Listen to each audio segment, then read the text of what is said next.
Welcome to the CPO Rising podcast series brought to you by Products That Count, the world's largest nonprofit community, engaging over 500,000 product managers and chief product officers united by a mission to empower everyone to build products that truly count.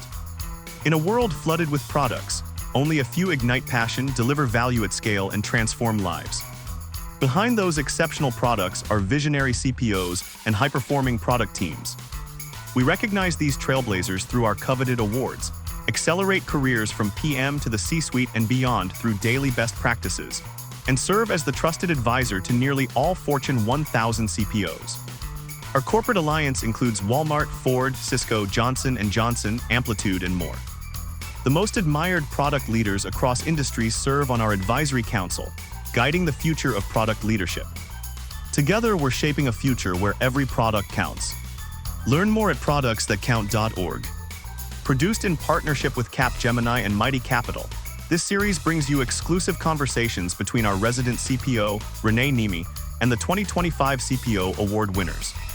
Get ready for raw insights, real strategies, and the secrets behind their success. Let's get into it. Today, I have with me Praneil Ladwa. He is the journey leader of Grow My Wealth and the former chief product officer of Questrade. So first of all, Praneil, I want to start by saying congratulations on being one of the top CPOs for 2025. Thank you very much. It's a pleasure to be here. Super excited to get into it. But before we get into the hard, deep, penetrating questions, why don't we start by having you introduce yourself, 2 minutes or less. But why don't you tell us a little bit about Questrade? You currently just shifted roles from chief product officer. So maybe you can tell us a little bit about your current role, how and why and how you shifted from chief product officer, and anything about your journey leading up to this would be super helpful. For sure. Praneil Ladwa, I am currently the journey leader for the Grow My Wealth journey for the Questrade Financial Group. We went through a digital transformation and an overall transformation of the firm a few years ago, and we put ourselves in the shoes of the customer.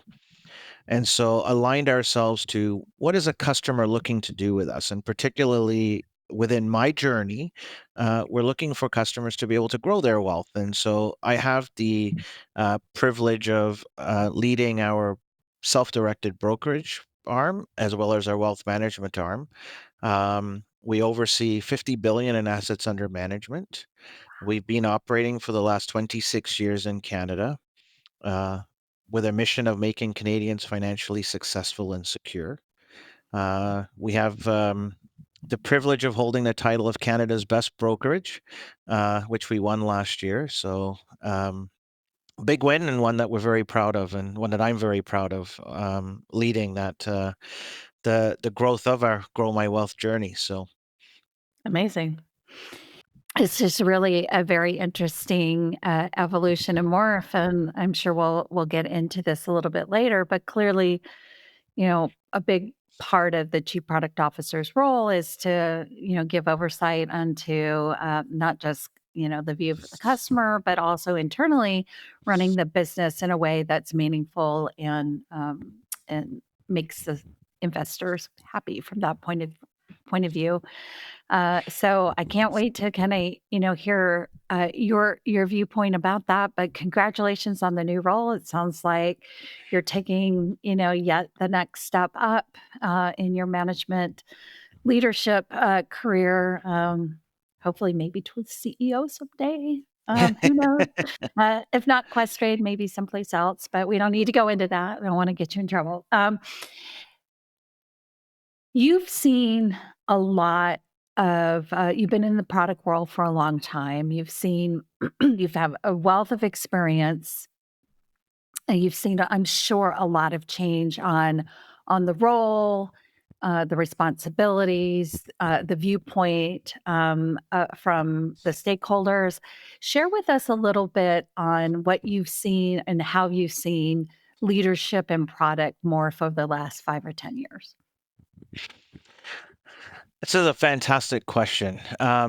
So speaking from experience, I I I remember when I first got introduced to the product management role and typically seen product management fall within the marketing realm. And it s- it's interesting when I look back at Questrade Financial Group as an organization and looking back when I first joined in 2009, we were very much a marketing-led organization, and product sat within marketing as as a subset of the footprint of marketing. And while great in establishing brand presence and everything else, what we were missing as an organization, I believe, was what should we actually be building? What should we be doing that resonates with our customer base?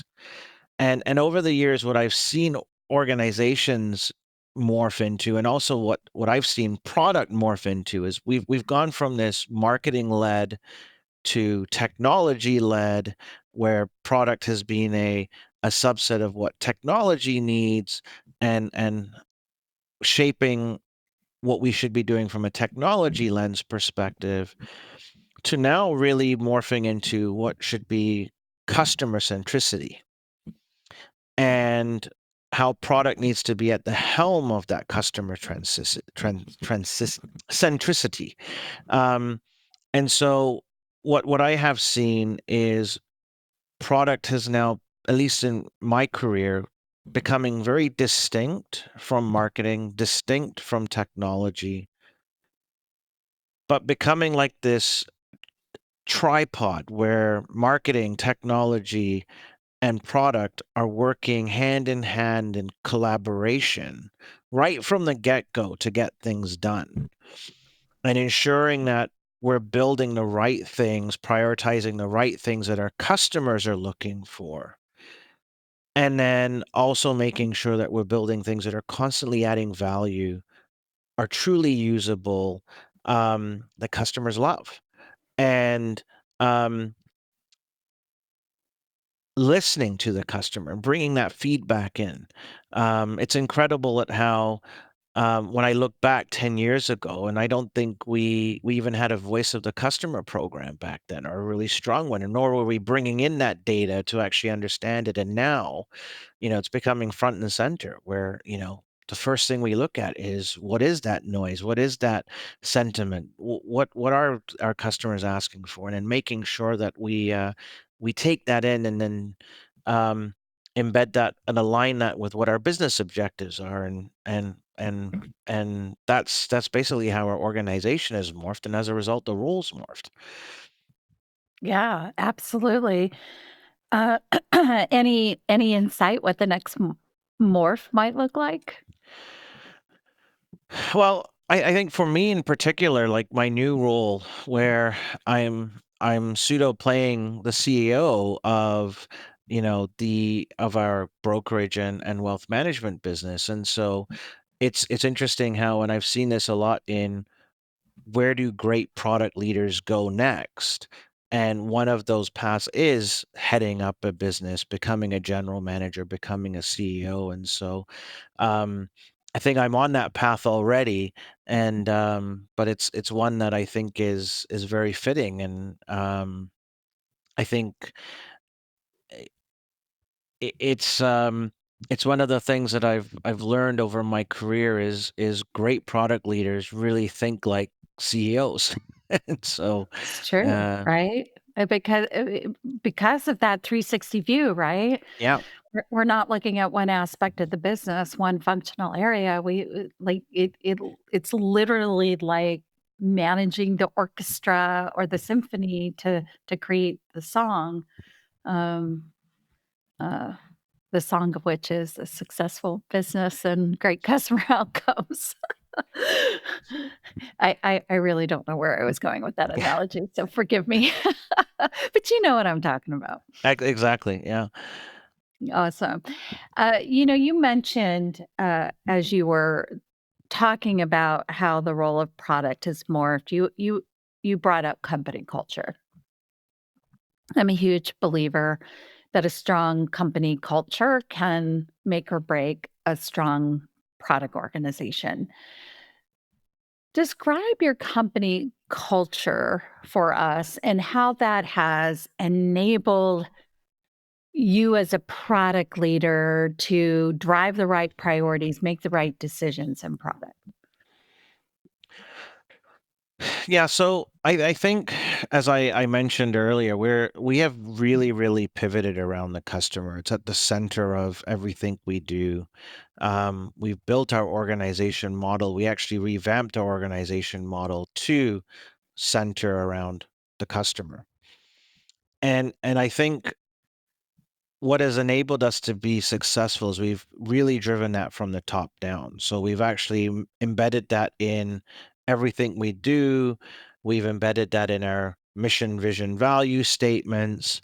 And even just as we've designed um, what I illustrated earlier on our journey, and our journey is actually centered around a customer's journey, customer's lens, really ensures that we are in fact customer led, and we're doing the things um, that really resonate with our customer. Now, and one thing to keep in mind with Questrade, while we have products and we're building products and we resonate, those products are really critical for the day-to-day activities. What our customers are coming to Questrade to do is get a service out of us. And I think that's a differential. Like it's not like they're coming to us to get a Netflix subscription or um, or coming onto Amazon and buying, a streaming service. They're coming to us because they want to trade, they want to invest. What we want to do is give them the tools, the capabilities, the products, the research, the whole 360 to be able to become successful investors, and again grow their wealth. And so this is where we had to make a decision when we went and redesigned our organization around, do we center around our product, which in this case could be a trading platform, and what capabilities we build inside a trading platform, or around what do our customers actually need in order to be successful, and in ensuring that our products that we're building actually line up to the customer's needs. And so that's how we ended up down this path. But going back to the company culture, I think once we understood that, we spent a lot of time in actually working with every single employee in the organization and making sure they understood why we're going down this path, and making sure that it's front and center for them. So when you go down into the squads that are actually building our day-to-day, whether they're operational squads or they're actually the development teams, really making sure that they understand that what they're doing aligns with customer needs, and then ensuring that those translate to product needs down the line. So we spent a lot of time doing that, and I think it's what's enabled us to be successful.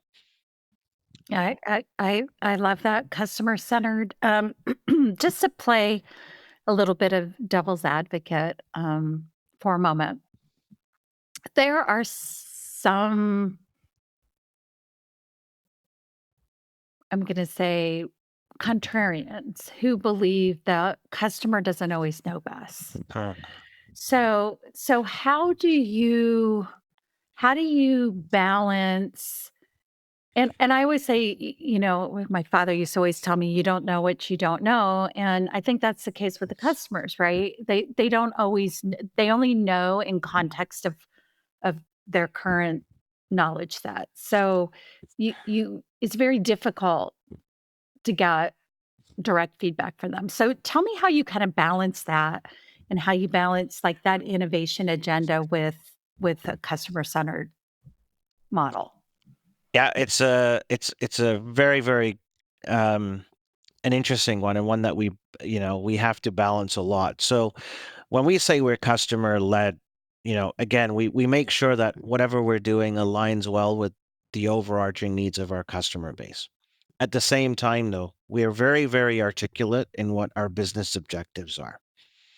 And so I think that also helps us to drive the right things, where we're not just solely obsessing over every single thing that customers are asking for, but we're also making sure that it lines up with what we're trying to achieve from a business lens perspective, and making sure that we're very clear and articulate on what are our business objectives and what are our outcomes and what are our KPIs, and in ensuring that, if a customer is asking us, let's say, to introduce a new feature, whether it be like ordering pizza on our trading platform, well, does that actually drive our underlying KPIs and the outcomes that we're trying to achieve? Because if it doesn't, well, that's not something we're going to work on.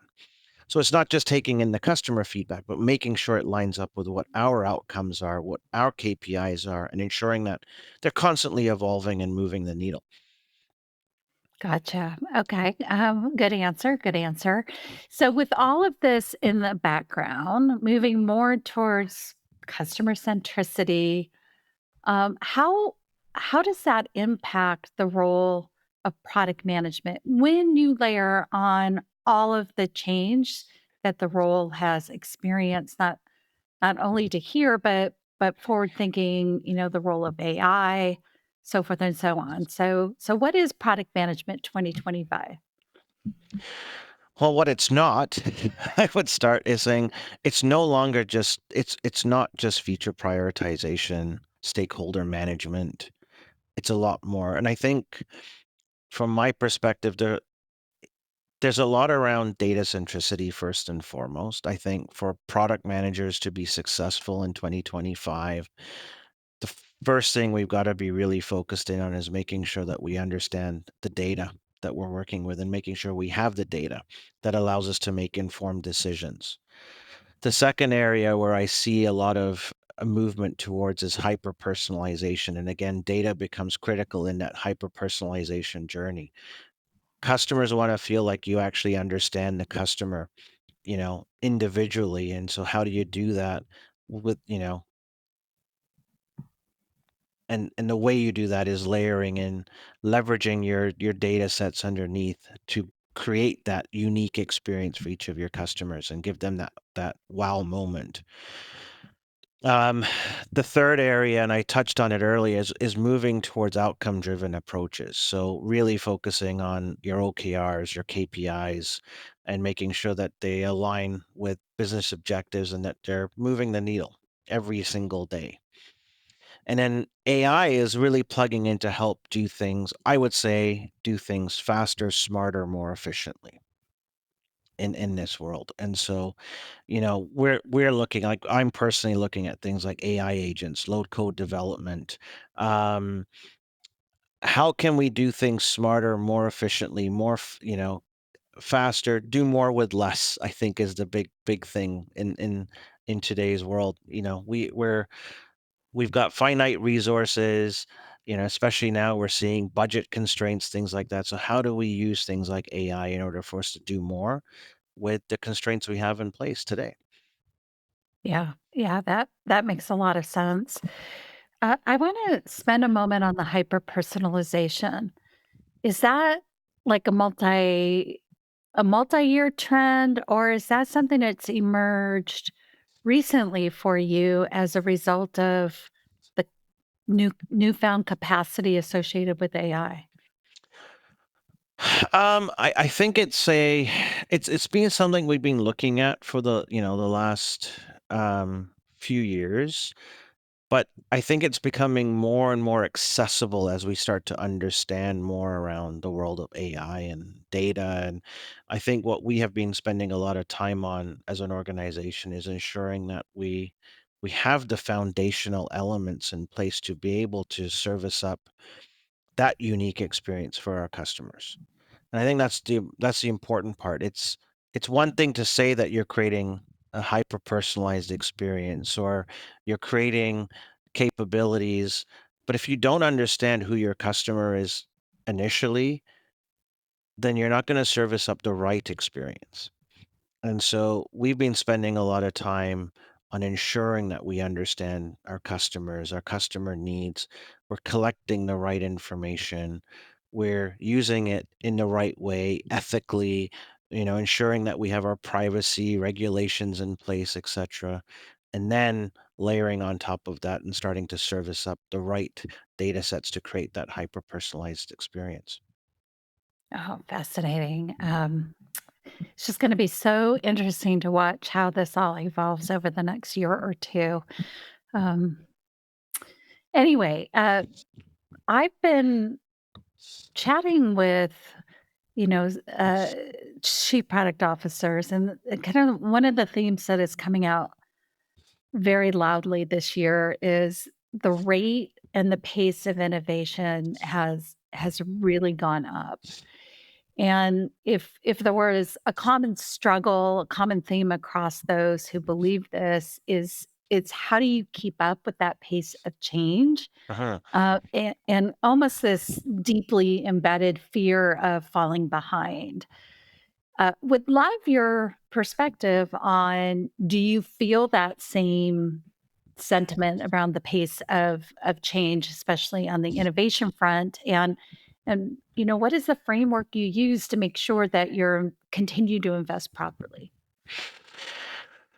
Yeah, so I mean, I think changes over the last 6 months, even if you look back, just going back 6 months, 3 months, uh, we move at so much faster of a pace than we've ever done, and our industries are changing faster than we blink eyes at. And so it does become challenging. And at the same time, one of the things that we really, I see on a day-to-day basis is how do you keep the lights on, you know, with less, and at the same time bring in more innovation, more capacity, more capability.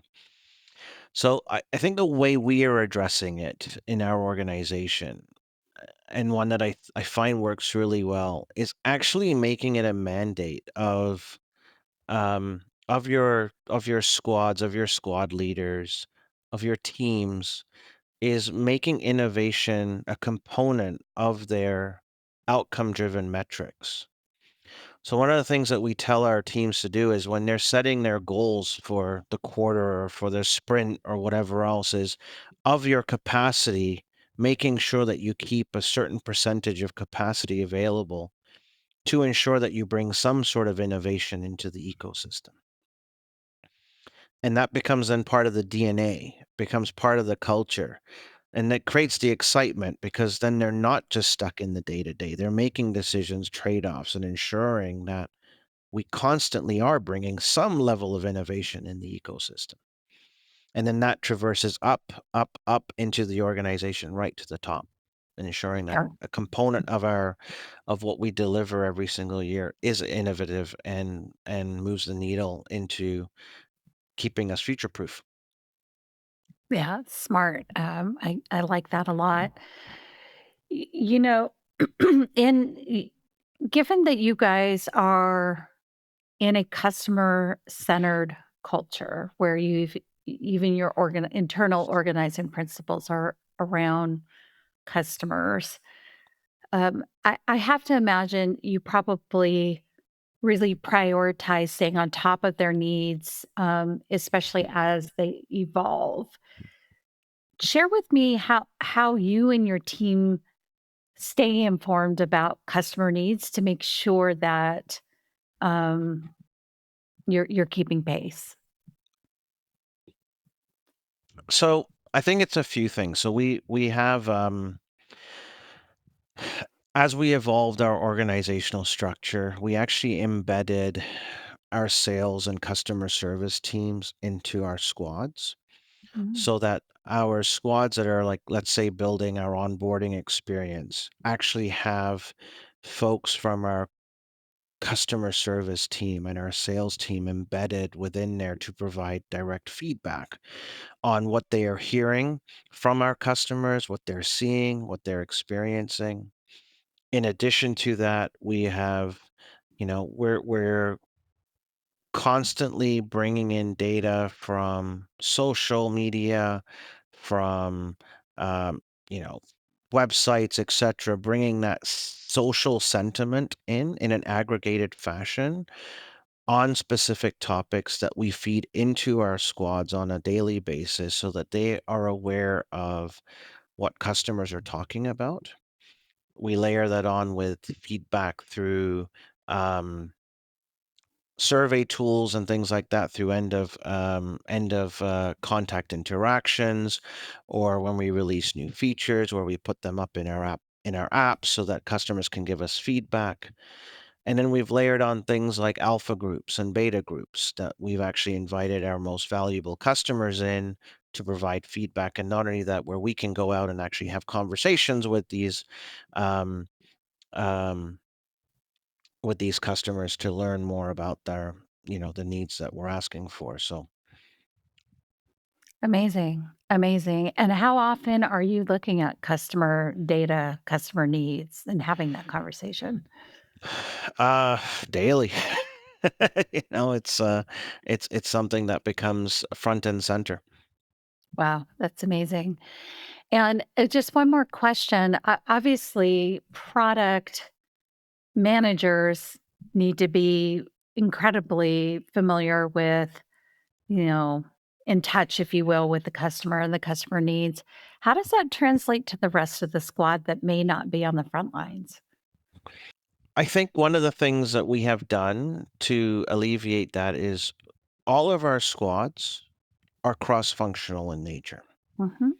So we make sure that when we design our squads that there is representation from all our functions within the organization in order to inform those decisions.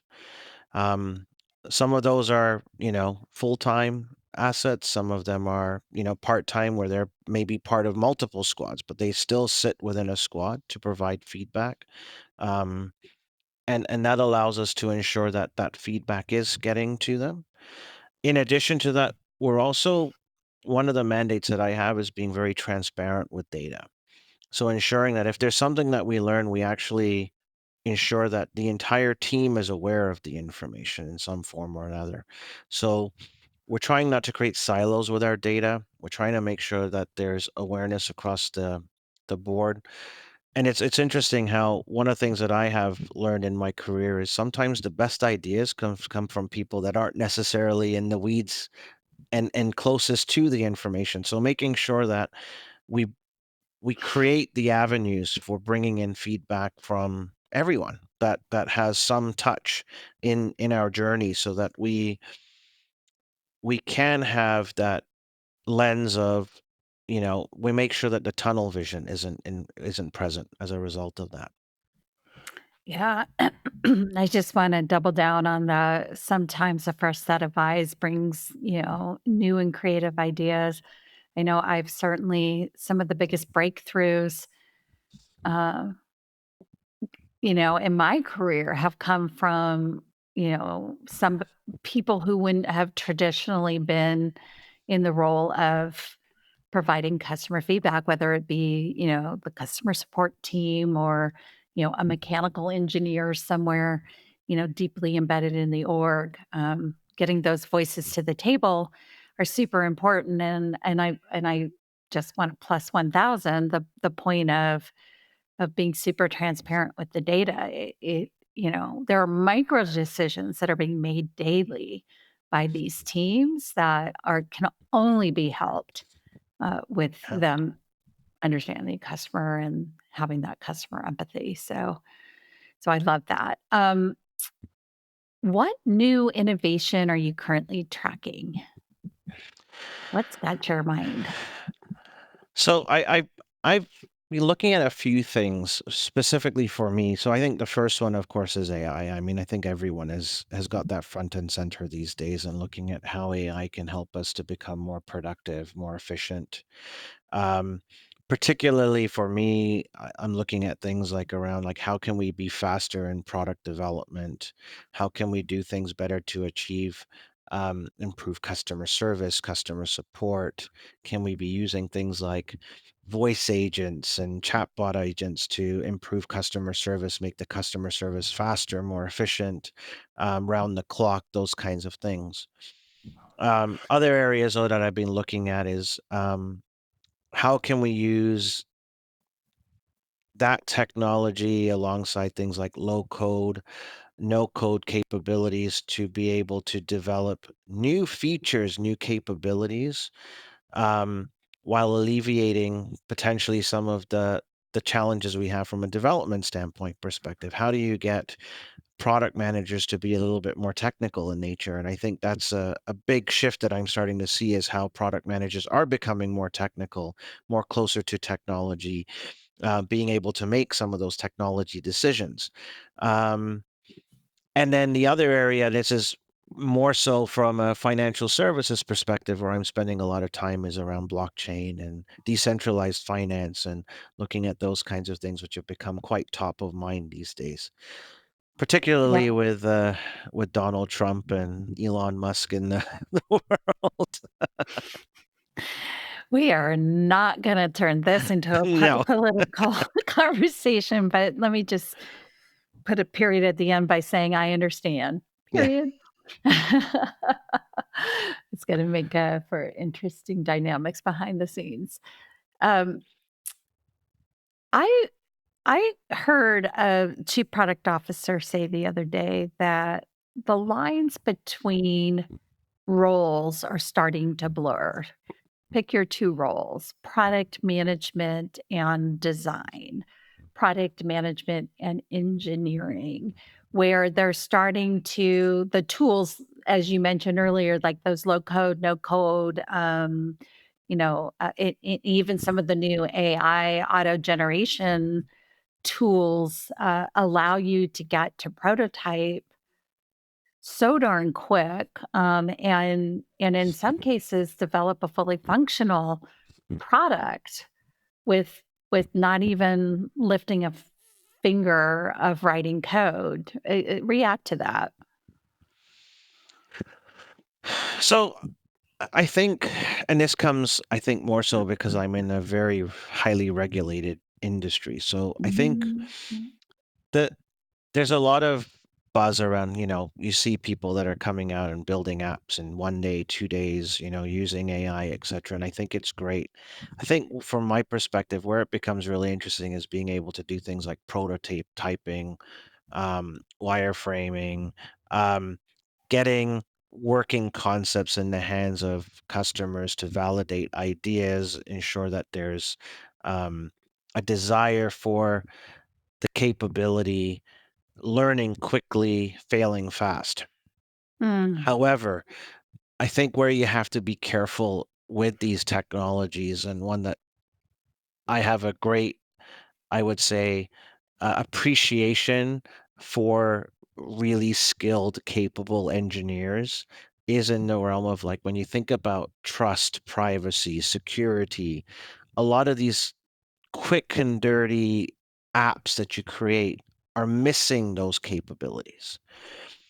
And so it's one thing to go fast, but you have to make sure that you do the right things and you're building the right things while ensuring that you're protecting customers' interests. You're creating highly secure apps, especially when you're in the financial services space. You're ensuring that customers' data is protected, that you're ensuring that you're meeting the privacy regulations that you have around data usage and things like that.